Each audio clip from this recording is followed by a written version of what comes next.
Boa noite, meus irmãos. Que a graça e a paz de Cristo seja com todos.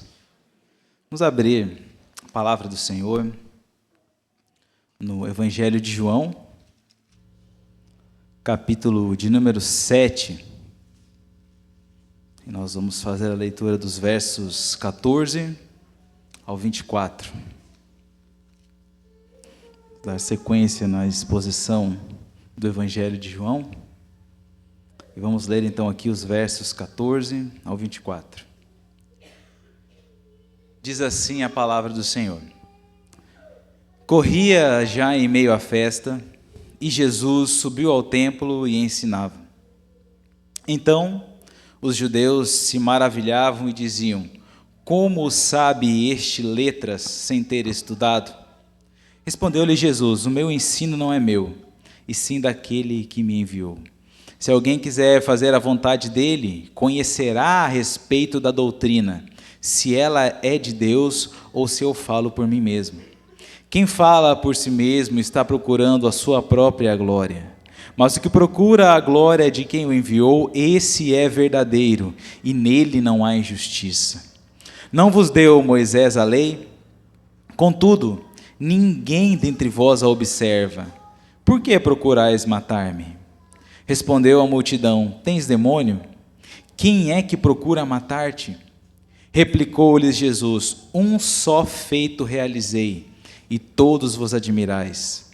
Pelo motivo de que Moisés vos deu a circuncisão, se bem que ela não vem dele, mas dos patriarcas, no sábado circuncidais um homem.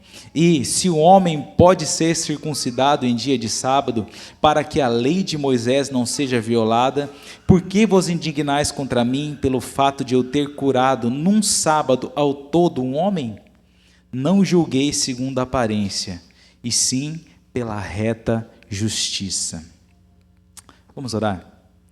Senhor Deus e Pai, somos gratos a Ti neste dia, Senhor, pela oportunidade de estarmos na Tua casa, pela oportunidade de Te louvar, de adorar o Teu santo nome, Senhor. Pai, pedimos a Ti que venha falar aos nossos corações, que nós possamos, Senhor, aprender da Tua palavra, sermos confortados e confrontados por Ti, Senhor, e que ao final desse sermão, o Senhor receba a glória para Ti, e nós sejamos cada dia mais conformados à imagem do Teu Filho amado Jesus. Assim nós oramos e agradecemos no nome do Teu Filho amado. Amém. Meus irmãos, o tema do sermão nessa noite é lições em meio à festa. Domingo passado, o pastor nos trouxe a palavra no capítulo 7 de João, dos versos 1 ao 13, e ele nos mostra aqui Jesus em um diálogo com seus irmãos que queriam que Jesus subisse à festa, queria que Jesus viesse à festa, se apresentasse à festa e realizasse ali sinais, milagres, prodígios, para que ele fosse conhecido, operasse milagres. Mas nós vemos que Jesus não sobe ainda à festa, porque ele fala: ainda não é o meu tempo. Então nós vemos aqui esse contexto da festa dos tabernáculos. Era uma festa onde Jesus foi convidado a ir, aonde Jesus foi, e é uma festa que os judeus, eles habitavam nesse período em tendas, para relembrar o período em que eles estavam saindo do Egito, que eles estavam peregrinando em meio ao deserto, rumo, então, à terra prometida. Então, nos versos 1 ao 3, nós vemos que Jesus estava esperando o tempo oportuno para se apresentar, o tempo perfeito para se apresentar publicamente naquela festa e realizar milagres.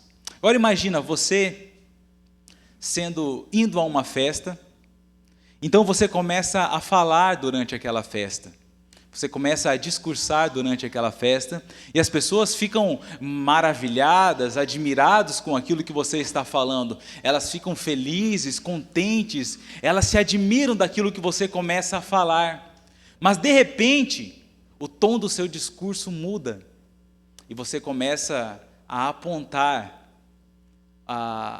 o que realmente aquelas pessoas estão pensando, o que realmente aquelas pessoas pensam e como elas realmente são. Creio que a partir desse momento o seu discurso não passa mais a ser tão querido, tão aceito por todos. E é isso que nós veremos aqui. Veja bem, a festa dos tabernáculos, ela apontava para uma sequência de milagres e sinais prodigiosos que Deus havia operado durante a libertação do seu povo do Egito.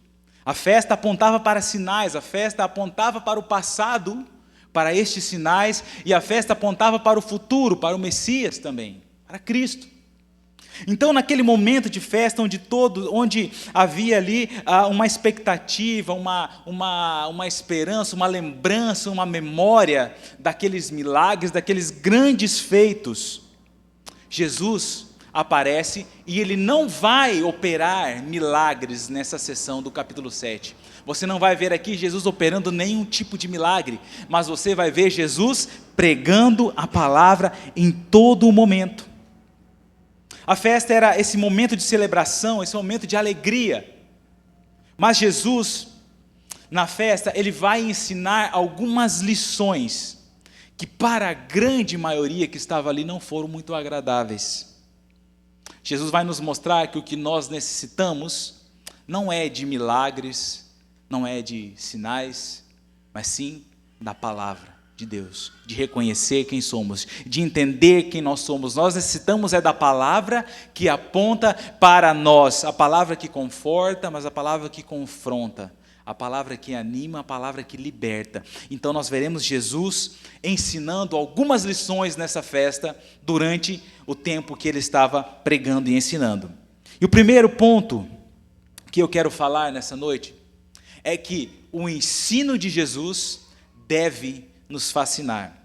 Veja no verso 14, corria já em meio à festa, e Jesus subiu ao templo e ensinava. No 15, então os judeus se maravilhavam e diziam, como sabe este letras sem ter estudado?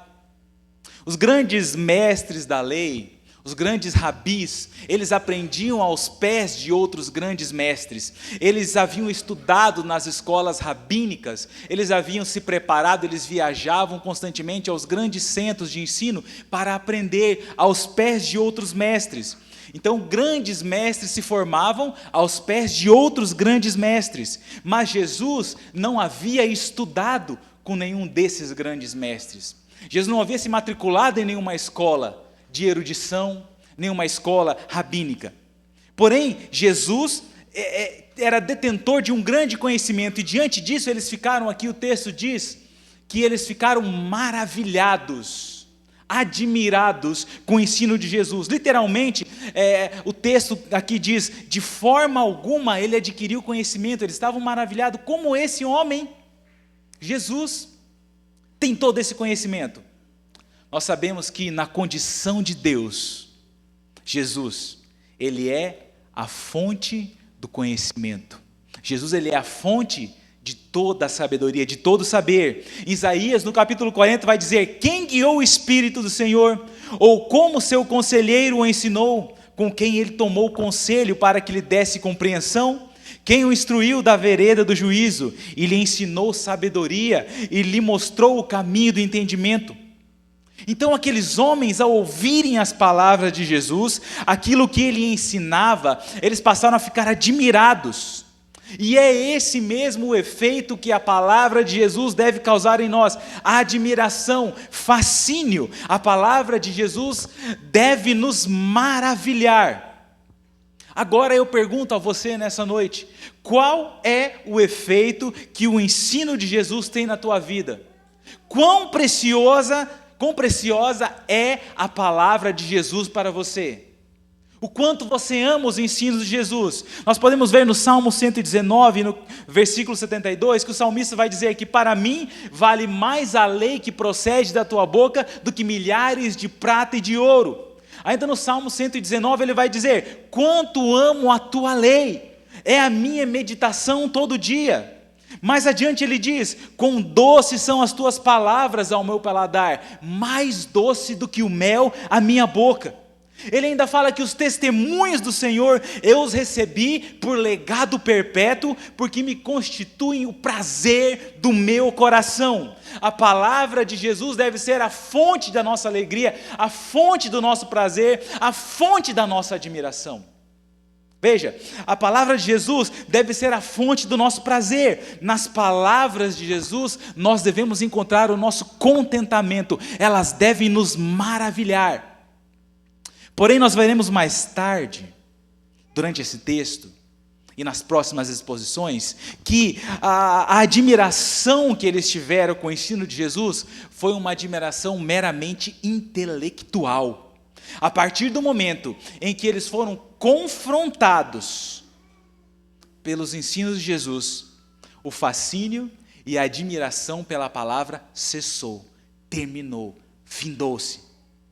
Então, meus irmãos, nós devemos amar a palavra de Deus, mas não somente aquilo que está de acordo com os nossos pensamentos, com as nossas vontades, com aquilo que nós pensamos, porque diversas e diversas vezes a palavra de Jesus, o ensino do Mestre vai confrontar os nossos desejos, vai confrontar as nossas vontades. Nós já vimos lá em João 6,60, quando Jesus começa a falar, eles falam assim: duro é este discurso. Como você tem lidado com as verdades da palavra de Deus que apontam para as tuas falhas? Como você lida com isso? Nós temos como herança da reforma o sola escritura, e isso é muito bom, mas não é somente o sola escritura, é o tota escritura, toda a escritura, toda a palavra de Deus, toda a lei de Deus, todo o conselho de Deus, nós devemos observar. Então, primeiro, Jesus está mostrando aqui no seu ensino, que o seu ensino é maravilhoso, e nós devemos nos maravilhar com o ensino de Jesus. Segundo, o ensino de Jesus, ele deve nos tornar humildes.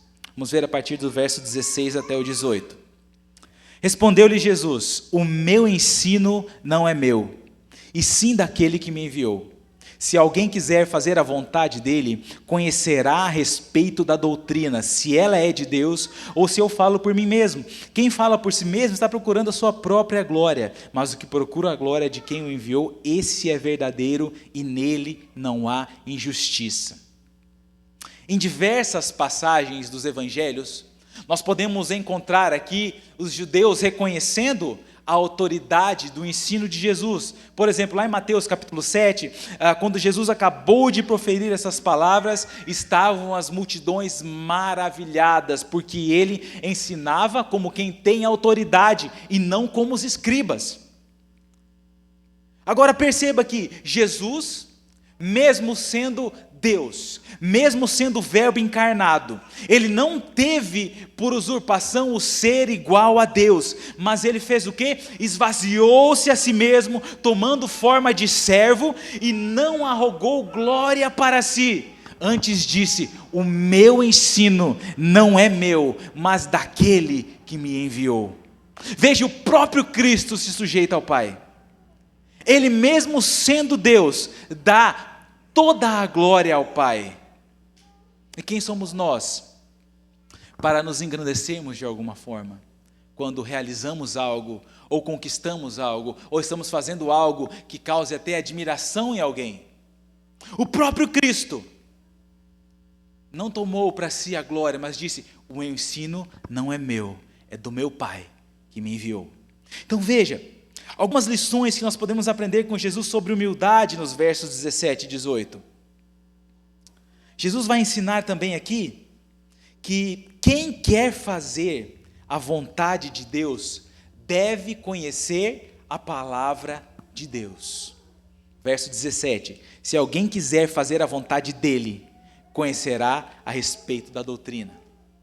Quando nós olhamos para o Evangelho de João, no capítulo 14 dos versos 21 ao 24, a palavra diz o seguinte: aquele que tem os meus mandamentos e os guarda, esse é o que me ama. E aquele que me ama será amado por meu Pai, e eu também o amarei e me manifestarei a ele. Disse-lhe Judas, não Iscariotes: de onde procede, Senhor, que estás para manifestar-te a nós, não ao mundo? Respondeu Jesus: se alguém me ama, guardará a minha palavra, e meu Pai o amará, e viremos para ele, e faremos nele morada.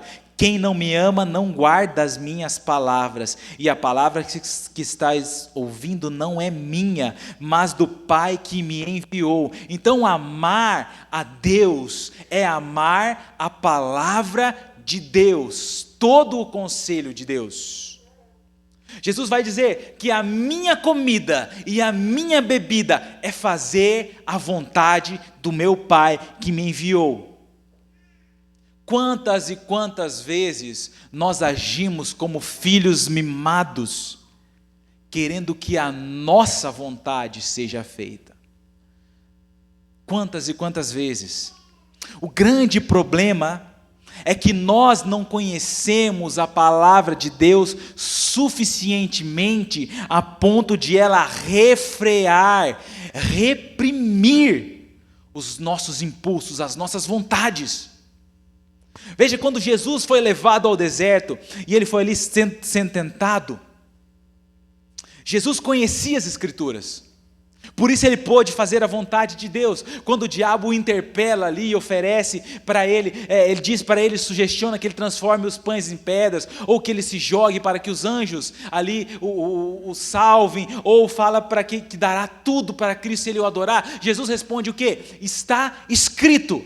Não só de pão viverá o homem, mas de toda a palavra que procede da boca de Deus. Está escrito: não tentarás o Senhor teu Deus. Está escrito: ao Senhor adorarás e a Ele prestarás culto. Então veja, Jesus era um profundo conhecedor da palavra, por isso ele podia fazer a vontade de Deus. Se nós conhecemos a palavra, se nós tivermos intimidade com este livro, nós conseguiríamos conhecer qual é a vontade do Senhor, nós conseguiríamos agir com humildade diante das situações que se apresentam. Outro ponto que Jesus nos ensina aqui, nesse trecho, no verso 18, é que quem quer glorificar a Deus, não busca glória para si. Olha o verso 18. Quem fala por si mesmo está procurando a sua própria glória, mas o que procura a glória de quem o enviou, esse é o verdadeiro e nele não há injustiça. Veja, então Jesus está nos ensinando aqui que quem quer glorificar a Deus não busca glória para si. Note que Jesus nos mostra então que ele não estava em busca de autopromoção, mas sim, ele estava em busca de glorificar o Pai. Jesus não estava preocupado com a sua própria reputação, mas ele buscava promover o reino e a glória de Deus. Se nós voltarmos até o capítulo 5, dos versos 41 a 44 de João, nós veremos o mesmo Jesus falando aos mesmos judeus, as mesmas coisas que ele está falando aqui no capítulo 7, no verso 18, e que ele fala por diversas vezes àqueles homens: vocês não buscam a glória de Deus, mas sim a honra e o louvor dos homens. Jesus está nos ensinando aqui que não devemos andar em busca de glória e de reconhecimento humano. Aquele que vive em busca de reconhecimento, de glória e de honra aqui nessa terra, dificilmente terá reconhecimento no céu. Você será honrado aqui. Veja, o apóstolo Paulo, lá em Gálatas, no capítulo 6, ele vai dizer que quanto a mim, que eu jamais me gloriaria, a não ser na cruz de Cristo, por meio de qual o mundo foi crucificado para mim e eu para o mundo. E eu pergunto a você nessa noite: por que é que você precisa tanto de reconhecimento? Por que nós precisamos tanto de reconhecimento? Por que nós lutamos e brigamos para sermos aceitos por este mundo vil? Porque você trabalha tanto por um título? Nós devemos, irmãos, nos esforçar para que Cristo, e não nós, seja reconhecido, para que o nome de Deus seja glorificado nessa terra. João Batista, ele diz o quê? Convém que eu diminua e que ele cresça, que ele apareça. As verdades desse versículo, eles revelam a nós o porquê Jesus não era compreendido. Porque enquanto aqueles homens buscavam glória para si, Jesus estava preocupado em buscar glória para Deus. Por isso ele não era compreendido. Aqueles homens eram dominados por seu ego. Exatamente por essa razão eles desprezavam Jesus, porque eles não compreendiam, porque a mente de Cristo excedia a capacidade deles. Eles buscavam glória para si. E é isso que Jesus nos ensina, a sermos humildes, a buscar a glória de Deus. Nós temos aquela parábola do fariseu e do publicano. O fariseu orava de si para si, falando: Senhor, ainda bem que eu não sou como esse publicano, pecador, roubador. E o publicano orava: Senhor, tem misericórdia de mim. Ainda nem ousava olhar para cima. Quem foi justificado? Então note, Jesus está nos ensinando que nós precisamos de humildade, que nós precisamos reconhecer e dar toda a glória a Deus. Em terceiro lugar, o ensino de Jesus vai revelar o nosso estado. Note como muda o tom do discurso de Jesus. Em um momento, eles estão maravilhados com o ensino de Jesus. Da metade do discurso para frente, eles perguntam: você não está endemoniado por um acaso? Olha a discrepância. Veja a partir dos versos 19. Não vos deu Moisés a lei, contudo ninguém dentre vós a observa, porque procurais matar-me. Jesus está falando que eles tinham a lei, mas eles estavam descumprindo a lei, não estavam observando a lei, nenhum deles, porque queriam matá-lo. O que a lei diz? Não assassinarás. Por que eles queriam matar Jesus? Porque lá no capítulo 5 de João, Jesus cura aquele homem, aquele paralítico, que estava ali no tanque de Betesda há 38 anos, e era um dia de sábado, e por isso eles queriam matar Jesus. Então veja, Jesus vai mostrar aqui que a nossa autopercepção, ela está deturpada, está corrompida, está deformada por conta do pecado. E tão deformada, tão corrompida, a ponto de nós não enxergarmos as verdades que a Bíblia mostra sobre quem nós realmente somos e sobre os nossos atos e atitudes. Mais uma vez, aqui nós vemos Jesus se deparando com aqueles que se dizem os detentores da lei, os guardiões da lei, aqueles que se dizem guardar a lei. E nós podemos perceber que Jesus aqui vai revelar com as suas palavras o legalismo que estava impregnado naqueles homens. E Jesus faz isso mostrando o quanto eles eram contraditórios. Primeiramente, Jesus vai mostrar que o legalismo, ele nos deixa cego para o nosso pecado. Olha os versos 19 ao 21. Não vos deu Moisés a lei, contudo ninguém dentre vós a observa, porque procurais matar-me. Respondeu a multidão: tens demônio, quem é que procura matar-te? Replicou-lhe Jesus: um só feito realizei, e todos vos admirais. Jesus diz que Moisés deu a lei a eles, mas eles não a observavam porque queriam matá-lo, pelo fato de ele ter curado um paralítico no sábado. Note, o legalismo nos deixa cego para o nosso pecado. Existe um grande perigo em nós conhecermos a lei de Deus, em nós conhecermos a palavra de Deus, mas nós não sermos praticantes da palavra que conhecemos. Tiago 1:22 vai dizer: tornai-vos praticantes da palavra, e não somente ouvintes, enganando-vos a vós mesmos. Eles estavam tão cegos, mas tão cegos, que estavam a ponto de matar Jesus, matar o Messias que eles tanto esperavam, por conta que eles tinham um conhecimento morto da palavra. Porque conhecer a palavra sem praticar não traz vida. Pelo contrário, conhecer a palavra e não praticar torna você um cristão árido, seco, vazio, dominado pelo legalismo. E o legalismo mata. O legalismo mata. Estevão que o diga, Jesus que o diga, Paulo que o diga, os apóstolos, os mártires que o digam, como o legalismo mata. E nos dias de hoje, muitos, mas muitos se preocupam com confessionalidade, com subscrição de credos e catecismos, com fidelidade de dízimos e ofertas, com assiduidade em cultos e programações. Tudo isso é muito bom, mas sem paixão, sem amor, sem prática, sem fidelidade a Deus, isso não passa de rito, isso se torna infrutífero.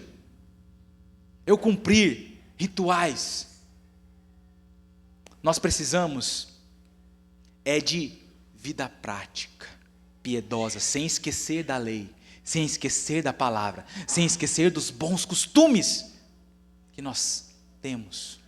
Mas precisamos de prática da palavra, de vida prática, de entender a palavra, porque se nós passamos apenas observando a palavra, sem conhecimento profundo, sem vida prática, nós nos tornaremos incapazes de enxergar as nossas atitudes pecaminosas. Você não vai enxergar.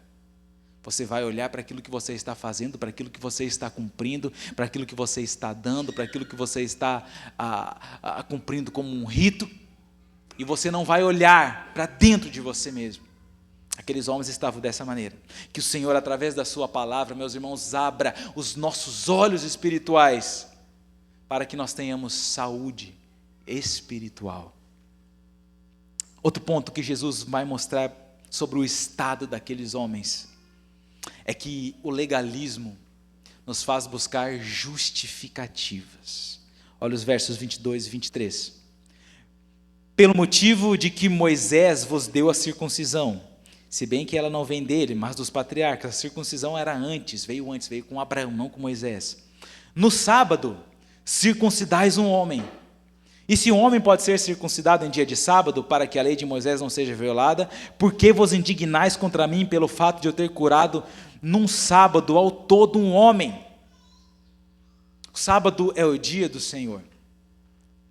E hoje é o nosso domingo cristão, que foi mudado.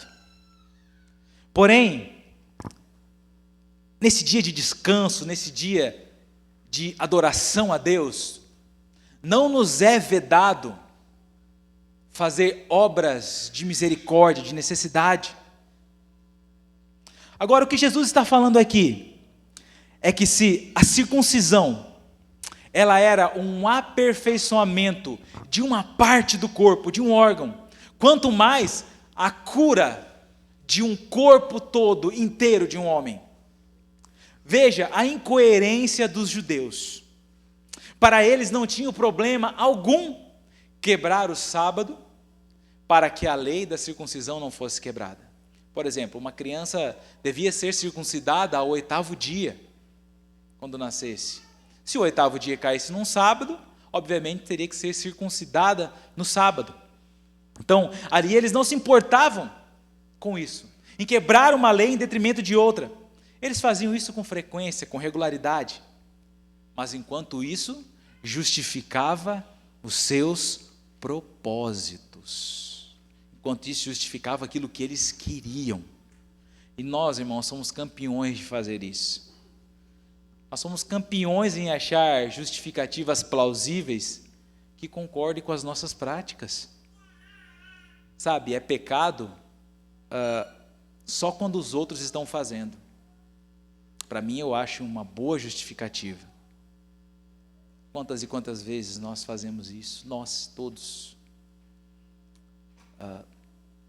sei lá, contar uma mentirinha do bem, né? Sabe, não, eu vou mentir porque isso vai evitar que fulano sofra ou vai impedir alguma coisa. É para o bem dele. Ou quem sabe você quer muito ajudar a obra missionária, você viu lá o reverendo João Petricelli escalando lá o Everest, você pensou, eu vou jogar na loteria, vou dar a metade do que eu ganhar para construir aquele seminário. Sabe, eu dou a metade, ou até mais um pouco. Sabe? Eu dou 90% e fico com 10%. Né? A gente vai procurando coisinhas para justificar. Quem sabe um namoro evangelístico, né? Corpo para mim, a alma para o Senhor. Ou dia de culto que você está atrasado. Aí você fura o sinal vermelho, você ultrapassa onde não pode ultrapassar, porque você está atrasado para o culto. Eu estou atrasado para o culto, é por um bom motivo, eu vou acelerar aqui o carro. Essas e tantas outras práticas que todos nós fazemos. Aí você ache a sua aí e se acerte com Deus. Agora a questão aqui, nesse texto, é que nem era pecado. Se fosse, Jesus seria um transgressor. Jesus está mostrando que o que ele fez não foi transgredir a lei, mas sim cumprir, através da cura, os propósitos de redenção e de descanso de Deus para o homem. Para que mais descanso num dia de domingo do que uma alma ser restaurada? Jesus falou àquele homem, levanta e anda, vai e não peques mais. Jesus estava cumprindo. Para que mais do que isso? A restauração de um corpo todo físico, a cura daquele homem, um descanso, um alívio para aquele homem que há 38 anos estava sofrendo. Então, veja a contradição, a falta de lógica daqueles homens ao interpelar Jesus sobre este assunto. E também Jesus nos ensina que o legalismo, ele nos leva a julgar precipitadamente. Olha o verso 24. Não julgueis segundo a aparência, e sim pela reta justiça. Aqueles homens olhavam para Jesus e não conseguiam ver de fato quem era realmente Jesus, porque eles estavam vestidos do manto da legalidade. Eles olhavam apenas para a aparência daquilo que eles julgavam ser o descumprimento da lei. Quantas vezes nós tiramos conclusões precipitadas, baseando-se apenas naquilo que achamos ser verdade, ou pensamos ser o correto? Quantas vezes nós fazemos isso? Quantas vezes o nosso senso autojustificador infere culpa a alguém por conta daquilo que apenas nós não gostamos? Eu não gosto disso, então é pecado. Eu não gosto daquilo, não, é pecado. Quantas e quantas vezes, porque nós não gostamos de algo, nós julgamos. Ou então quando algo nos beneficia também. Né? Às vezes nós julgamos pessoas más como ruins por conta dos nossos gostos e preferências. E às vezes nós julgamos pessoas más como boas. Talvez porque estamos sendo beneficiados por alguma coisa, por alguma situação. Então veja, o legalismo nos leva a tirar conclusões precipitadas, julgar de maneira precipitada. Em 1 Samuel 16, Samuel, quando o Senhor manda ele ir até a casa de Jessé para ungir um rei para Israel, Samuel ele olha para a aparência. Mas o Senhor diz a ele, o Senhor não vê como o homem vê. O Senhor não vê o exterior, mas o Senhor vê o coração. Note que Jesus havia curado um paralítico que estava há 38 anos sem andar. Mas a justiça própria daqueles homens os impedia de ver a grandiosidade do ato, do feito de Jesus. E levou aqueles homens a julgarem Jesus segundo a aparência e não conforme a reta justiça. Então, perceba que Jesus está aqui nessa festa, ele começa o seu sermão, ele começa a falar, ele começa a ensinar. E aqueles homens então ficam maravilhados, ficam fascinados com o ensino de Jesus, com as palavras, com aquilo que ele dizia, porque a palavra de Jesus é assim, ela nos fascina, ela nos traz admiração, porque é a palavra da vida, é a palavra que nos regenera, que nos transforma, é pela palavra. Mas nós vemos que Jesus vai mostrar que o ensino dele deve nos tornar humildes, a não arrogar glória para nós mesmos, mas buscar a glória de Deus. E o ensino de Jesus vai apontar para o nosso estado, para quem nós somos, ou para como nós agimos muitas vezes, como são as nossas atitudes muitas vezes, quando nós não estamos dominados pela palavra. Veja, o ensino de Jesus não vai acabar dessa maneira. Você vai ver mais na frente que Jesus vai dizer, nos próximos versículos, nos próximos dias, Jesus vai dizer que Ele é a fonte de água viva, aquele que crer em mim, do seu interior fluirão rios de água viva. Veja o ensino de Jesus naquele dia, o ensino de Jesus naquela festa, nos convoca a olharmos para Ele, nos convoca a darmos glória a Deus, nos convoca a vivermos de maneira humilde, nos convoca a olharmos para quem nós somos, para as nossas atitudes, e olharmos para Ele, e aprendermos dEle, aprendemos de Cristo. O próprio Cristo fala: aprendei de mim que sou manso e humilde de coração. O apóstolo Paulo vai dizer: sede meus imitadores, assim como sou de Cristo. Cristo é o nosso parâmetro, é Ele quem devemos seguir, é para Ele quem devemos olhar. Note que mesmo em meio a uma festa, mesmo em um momento ali em que todos estavam celebrando, Jesus não perde tempo, a todo momento Ele está pronto a nos ensinar, a nos mostrar a verdade de quem nós somos, porque quem ama ensina, quem ama corrige, quem ama festeja, sim, quem ama compartilha de momentos alegres, sim, mas quem ama corrige, quem ama aponta para os nossos erros, aponta para os nossos defeitos, nos mostra o caminho. Jesus mostrou o caminho. Não julgueis segundo a aparência, mas julgueis segundo a reta justiça. Que nós olhemos para Cristo, que nós olhemos para as lições que Cristo ensina aqui, e olhemos para a nossa vida, e que nós possamos comparar as nossas atitudes com aquilo que Cristo nos ensina, com aquilo que Cristo tem para nos mostrar através da sua palavra. Que essas palavras estejam no seu coração, estejam na sua vida, que você possa desfrutar da presença do Senhor e dos ensinos do Senhor a todo momento, na sua caminhada, no seu dia, seja em momentos de festa, seja em momentos de tristeza, seja em momentos de riso, seja em momentos de choro. Em todo momento, Cristo tem algo para nos ensinar e nós precisamos ouvi-lo. E não só ouvi-lo, praticar aquilo que Ele nos ensina. O grupo de louvor vai apresentar uma